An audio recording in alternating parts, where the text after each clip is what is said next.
It started small. Amber began correcting how I spoke in front of her friends. She laughed when I mentioned work, like it was something to be ashamed of. At first, I thought she was joking. Then the jokes started sounding like opinions. She said I smelled like diesel. She said my boots were loud. She said I should try a suit for once. I smiled through it because I loved her. Love makes you stupid enough to think disrespect is personality. She asked me to drop her off a block away from her friend's rooftop party. Said my truck didn't fit the vibe. I parked right out front anyway. She smiled tight, the kind that hides embarrassment behind white teeth. Inside, she introduced me as operations. Skipped the part where operations meant dirt, sweat, and steel. When someone asked about the calluses on my hands, she said I climbed rocks. I didn't correct her. I just filed it away. That night, I told myself she just wanted to fit in. By the time my mom invited us to a family barbecue, I believed my own lie. My sister Lauren was there too. Lauren never worked a full week in her life. She lived with my parents, ate their food, and called it independence. She always mocked my job, called me the dirt guy. When she met Amber, it was like watching gasoline find fire. They bonded fast. Two people allergic to humility. During lunch, Lauren said, "Still driving that big yellow thing?" I said, "Still living on Mom's Wi-Fi." Cousins laughed. Amber stayed quiet, but her eyes were glassy with embarrassment. Later, when I went inside for ice, I heard them talking in the bathroom. Their voices carried through the hallway. Lauren said, "You could do better." Amber said, "I know, he's sweet but embarrassing." My stomach turned. Lauren laughed. Amber added, "I actually redownloaded Tinder, just to see." Lauren said, "Good, keep your options open." Then the sound of lipstick clicking shut. I froze. Every word burned slow like acid. I stepped back, holding the ice bucket like a shield. My chest felt hollow but calm. No yelling, no scene. I just knew something ended right there. That night, she kissed me like nothing had happened. She said, "Don't let your sister get to you." I nodded and let her believe she was still safe. In bed, she slept soundly. I stared at the ceiling fan, spinning like a clock counting down. The trust was gone. The warmth, too. But I didn't show it. I learned long ago that silence makes better armor than anger. While she dreamed beside me, I planned. Not revenge, not yet. Just the first move. Because when people show you who they are, you don't argue. You take notes. The next morning felt colder than usual. Amber hummed in the shower while I made coffee and replayed every word. She called me sweet but embarrassing. She said she redownloaded Tinder. I didn't need more proof, but I wanted clarity. When she left her phone on the counter, I looked. I wish I could say I resisted. I didn't. Her notifications glowed like warning lights. Messages, matches, a group chat called Brunch Queens. I opened Tinder. Her profile looked like a fantasy novel. Photos filtered into perfection. Bio said, "Consultant, lover of luxury, never settle."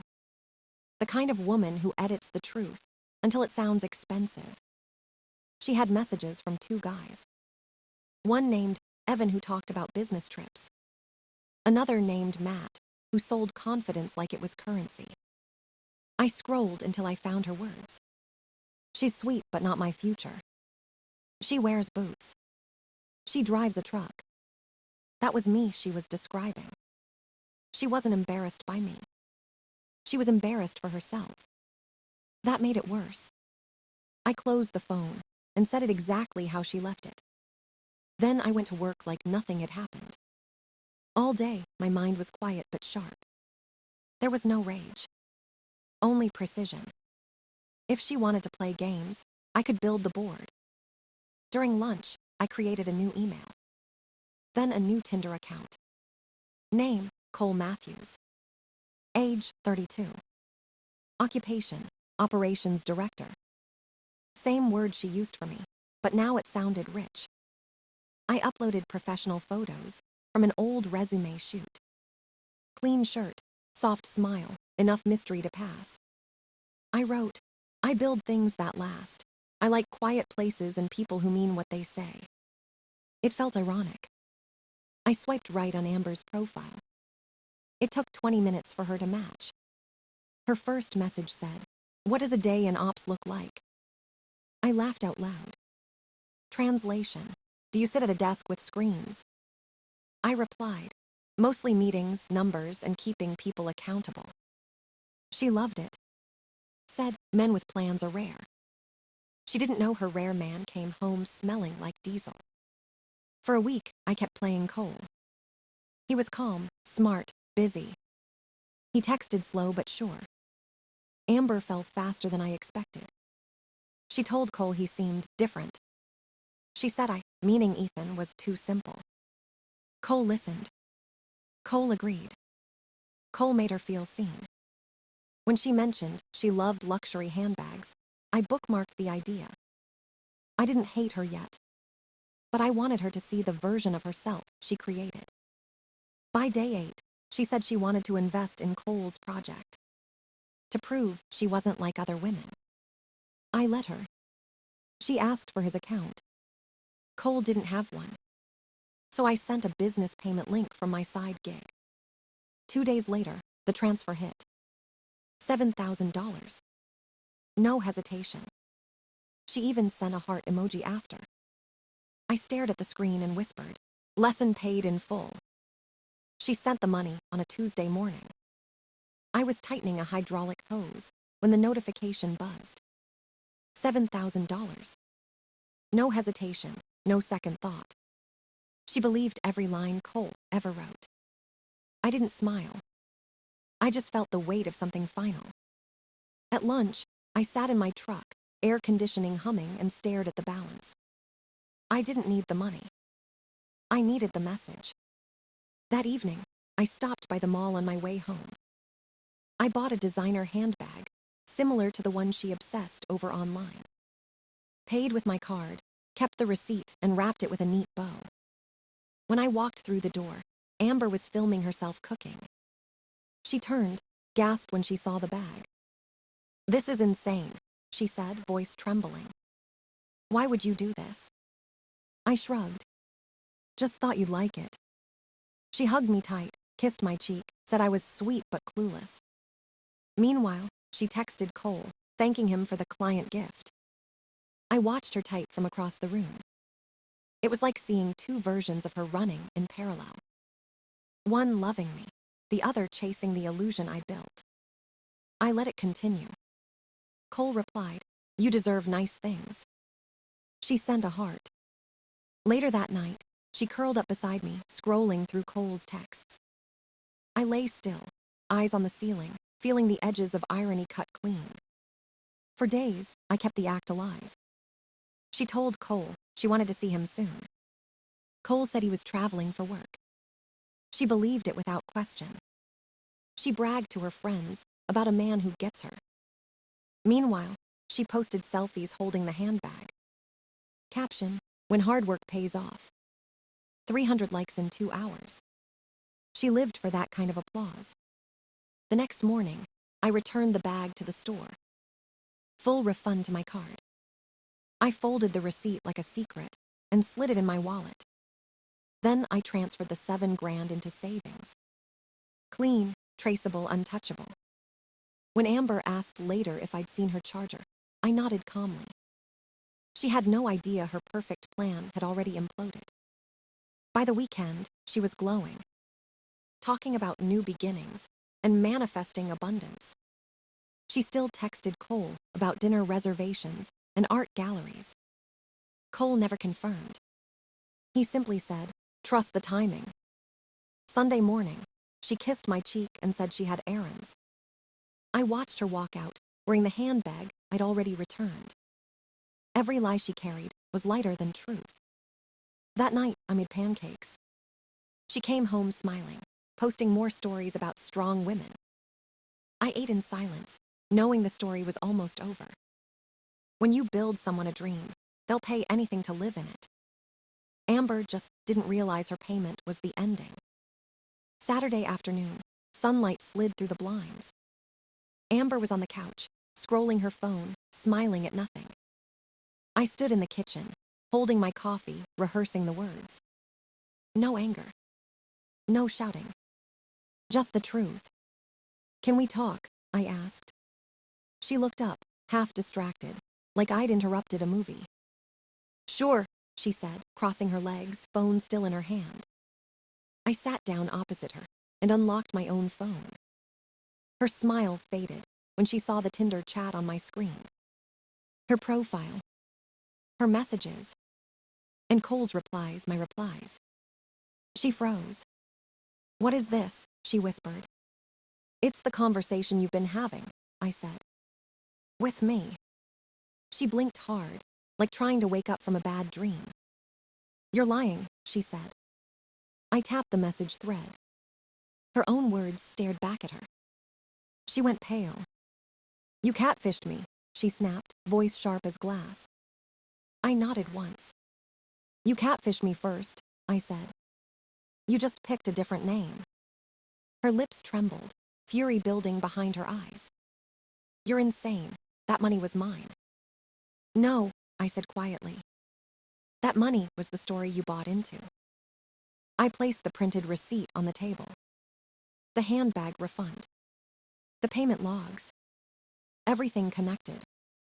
Her jaw dropped. You set me up. I met her stare. I let you show me who you are. She stood up, packing hair falling in her face. I'll call the bank, she threatened. They'll reverse it. I leaned back. They'll call it an authorized transfer. I already filed the paperwork. She stopped moving. Silence filled the room. Her breathing turned uneven. You're cruel, she hissed. You humiliated me.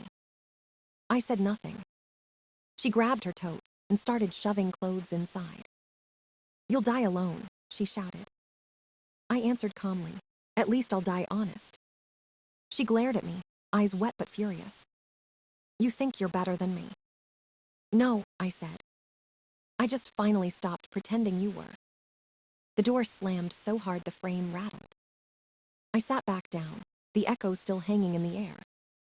My coffee was cold. I drank it anyway. 3 days later, the bank called. A dispute on the $7,000. I smiled. I brought a folder thick with screenshots and receipts. The clerk skimmed it and nodded. Authorized push, she said. Case closed. Amber showed up there too, late and loud, trying to look composed. Her story cracked under every question. No police report. No proof. Just pride. When they denied her claim, she looked at me like I'd stolen her world. I hadn't. I just turned the mirror around. By the next morning, the email arrived. Dispute resolved. No reversal. I printed it. Filed it in my toolbox. Not as a trophy. As a reminder, truth keeps better records than revenge ever could. After the dust settled, I went home to my parents' house.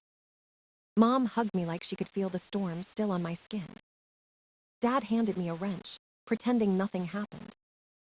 That's how he says he's proud. Lauren was there, lying on the couch, scrolling her phone like it paid rent.